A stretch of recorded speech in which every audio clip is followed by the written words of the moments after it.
Republicans likely to take Wisconsin gerrymandering case back to U.S. Supreme Court Madison.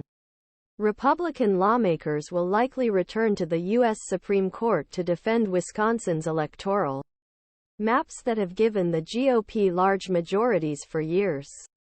But first they will have to convince the country's Supreme Court that it has a reason to intervene in the dispute. The Wisconsin Supreme Court on Friday ordered Republican-controlled state legislature to draw new legislative boundaries ahead 2024 elections, arguing that maps unconstitutional because boundaries of many districts are non-contiguous, meaning they include pieces land that not connected to each other.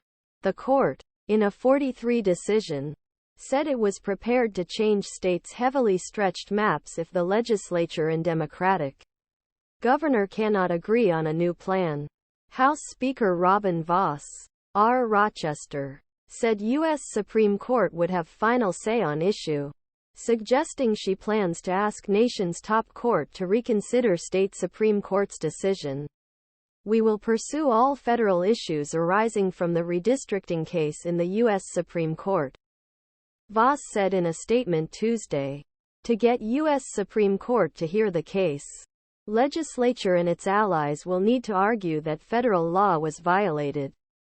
That's because core legal claim in the case, contiguity, is a state law issue, explained Rob Yablon, a University of Wisconsin Law School professor and CO director of State Democracy Research Initiative.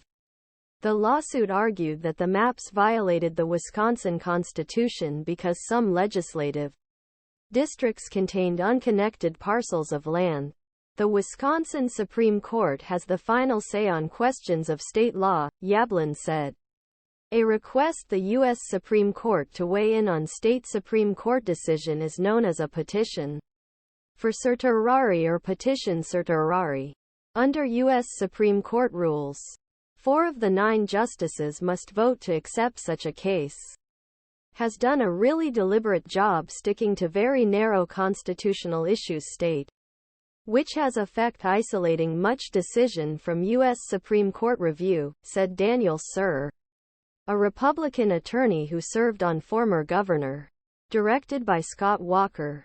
When a case is decided solely on state constitutional grounds, there is no U.S. constitutional basis on which the Supreme Court can rely to intervene. This leaves everyone intending to appeal the decision to find a federal hook.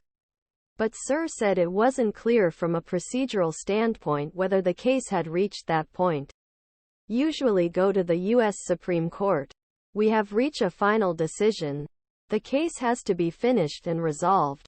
And it's not clear to me at this point, Suhr said. A GOP argument could focus on Janet Protasiewicz Legal. Experts said one potential approach would be a federal due process claim based on involvement of the court's newest member, Judge Janet Protasiewicz. In case, Protasiewicz, who was elected by 11 points in April, received nearly $10 million from the WIS